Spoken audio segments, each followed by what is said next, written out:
aqui somente uma introdução rapidamente, que antes de Paulo ele atender esse clamor, essa visão, ele teve um pequeno desentendimento com Barnabé. Mas antes disso, qual que era a finalidade de Paulo? Paulo queria passar nas igrejas que ele já tinha levado o evangelho. Então ele queria passar pelas igrejas, pelas cidades, para fortalecer as igrejas. Mas Paulo, como qualquer ser humano, ele também é falho.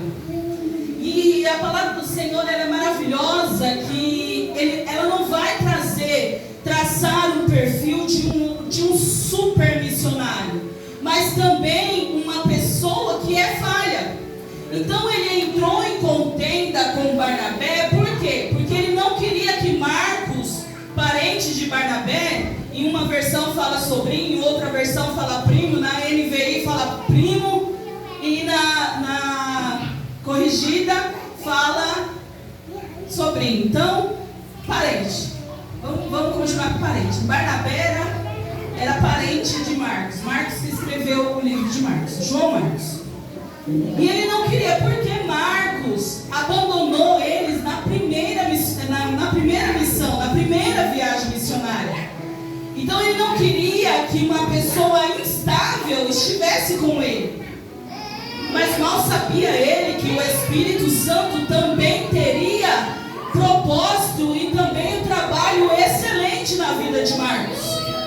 Mas ele não quis, e ali eles entraram em discussão. Aí o que aconteceu? Paulo foi com Silas, escolheu Silas, e Marcos e Barnabé foi para outra direção. Então aqui nós vamos seguir essa viagem missionária com Paulo, Lucas que escreveu. Ele está aqui em todos os, nós possamos ver nos verbos que ele usa, nos pronomes, ele usa nós, ele usa procuramos, nós vejamos. Então nós podemos compreender que Lucas também fazia parte dessa viagem. Ele estava ali relatando tudo o que estava acontecendo. E no caminho, quando Paulo foi para Síria, Cilícia, confirmando e fortalecendo as igrejas, ou seja, estava levando encorajamento para as igrejas, fortalecendo as igrejas da fé, ele encontrou Timóteo. Timóteo também começou a fazer parte dessa segunda viagem missionária de Paulo. Então ali nós já temos mais uma pessoa que está ali junto com eles. Mas a partir desse texto nós vamos ver a maior atuação de Paulo e Silas, mais atuação de Paulo. Então vamos falar sobre o que está acontecendo. E eles estavam ali, quando passaram por várias cidades, e quando eles chegaram na cidade de Troade, eles ouviram, ele teve uma visão. E qual foi essa visão? Um homem gritando: passa a Macedônia e ajude-nos. Então aqui nós temos já um clamor. Alguém que está clamando. Alguém que está pedindo socorro. Alguém que está clamando, e o Senhor, ele fez Paulo ouvir essa voz. E nós vamos perceber que tem alguém que está precisando, que está clamando. Aí eu vou lá em Romanos, capítulo 8, versículo 22, quando fala que toda criatura geme como uma mulher em trabalho de parto. Toda criatura está gemendo e clamando por salvação. E Paulo ouve essa voz de clamor, essa voz de angústia, de pedido de socorro. Então nós que somos igreja, deveríamos estar com o ouvido atento, para que nós possamos ouvir essa voz, a voz do clamor das almas que estão gemendo e clamando por socorro. Aleluia. E prontamente, irmãos, prontamente, quem estava com ele falou, vamos imediatamente.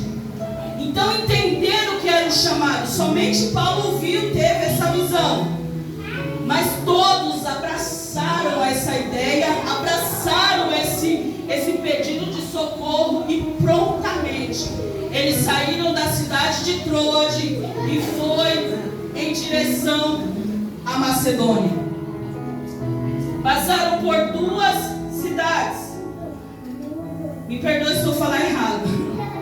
A caminho de Macedônia, Samotrácia e Neápolis. E chegou na cidade, numa colônia chamada Filipos. Ali fazia parte do começo da Macedônia. E ali, nessa primeira cidade, nessa colônia, eles estavam ali procurando alguns lugares para adorar e orar ao Senhor. E a palavra do Senhor diz que ele chegou junto a umas mulheres que estavam em um rio, e ali tinha uma alma que adorava o Senhor, que glorificava a Deus, mas que não conhecia Jesus. Não conhecia ainda. E ela estava ali no meio daquelas mulheres. E a palavra do Senhor diz que essa mulher chamada Lídia, ela era vendedora de púrpura da cidade de Tiatira e servia a Deus.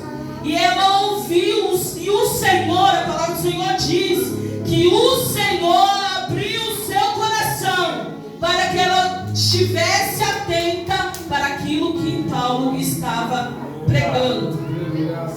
Ela estava atenta e ouvindo a voz do Senhor.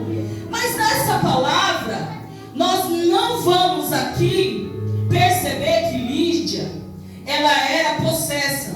Não. Ela somente não conhecia o Senhor, ainda não tinha chegado a palavra até ela. Então clamor, esse clamor, pode ser que seja de Lídia? Pode. Mas não era algo desesperador. Por quê? Ela era serva de Deus. Ela temia a Deus. Mas tinha ainda alguém que estava clamando. Alguém que estava clamando e não sabia nem que precisava de ajuda. E quem era essa pessoa? Nós vamos entender, irmão, a profundidade dessa palavra. É tão profunda que quando Paulo e Silas estão a caminho da oração, a palavra do Senhor diz que uma mulher que tinha o espírito de adivinhação, uma jovem. E aqui vamos entender um pouco sobre uma pessoa que está possessa. Como que é essa pessoa? Quem já lidou com uma pessoa possessa? Ninguém? E uma pessoa que está passando por uma opressão maligna? Será que não tem ninguém que você conheça? Será que você mesmo não está passando por uma opressão maligna dentro da sua casa e você ainda não percebeu?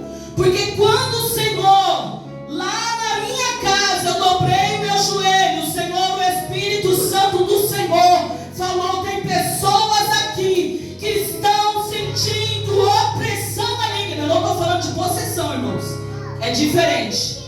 Opressão maligna, ou seja, demônios que não estão dentro de você, mas estão ao seu derredor. A palavra do Senhor diz que o diabo está ao nosso derredor, bramando, rugindo, a quem ele possa tragar. Talvez você esteja nessa condição. E sabe por que eu sei? Porque o Espírito Santo do Senhor, ele me falou lá na minha casa. Glória a Deus. Que tem pessoas aqui, e eu vou falar o perfil daquilo que você sente em casa, E hoje o Senhor, Ele vai quebrar essas correntes dentro da sua casa. Essas correntes serão